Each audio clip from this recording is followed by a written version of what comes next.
কম বেশি এরকম পুতুল সবার কাছে আছে প্রায়। এটা প্রায় 4-5 বছর আগেকার পুতুলটা, নষ্ট হয়ে গেছে, মা ফেলে দিয়েছিল, আমি সেখান থেকেই কুড়িয়ে নিয়ে এসেছি। বলতে পারো সেই সময়কার পুতুলের, যার দাম ছিল 100 টাকা। তো এই টাকলিয়া পুতুলকে আজকে আমি চুল ট্রান্সফার করাবো। কি করে করাবো চলো তোমরা দেখে নাও। ফার্স্টে আমি বোথ সাইড টেপ ওর মাথায় ভালো করে আটকে নিলাম সামনে পেছনে। তারপর আমার একটা ফলস চুল থেকে কিছুটা চুল কেটে টেপের প্লাস্টিকটা তুলে এভাবে সারা মাথায় ও চুল ট্রান্সফার করেছি। কেমন লাগছে বলো? লাস্ট অব্দি দেখতে হবে তো, তার জন্য ওকে আমি একটা বেঙ্গলি ব্রাইডের লুক দিয়েছি। তো শেষ পর্যন্ত তোমরা সেটা দেখতেই পাবে। ছোটবেলায় মনে আছে পুতুলকে নিজের ইচ্ছা মতো বউ সাজিয়ে পুতুল পুতুল খেলতাম, একটা পুতুলের সাথে অন্য পুতুলের বিয়ে দিতাম, তারপর তার খাওয়ার আয়োজন করতাম, কত না কিছু।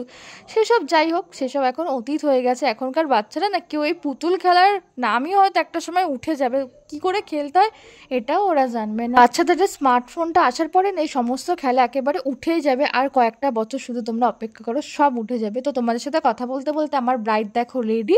তারপরে আমি আমার একটা স্কার্ফ দিয়ে সুন্দর একটা শাড়িও পরে দিয়েছি, ওর গালে কলকাও করেছিলাম। কেমন লাগছে বলো তো? আসলে ছোটবেলার জিনিস তো ফেলতে মায়া লাগছিল, সেই জন্য আমি আবার নতুন করে একটুখানি বউ সাজালাম। তোমরাও কি আমার মতো করো?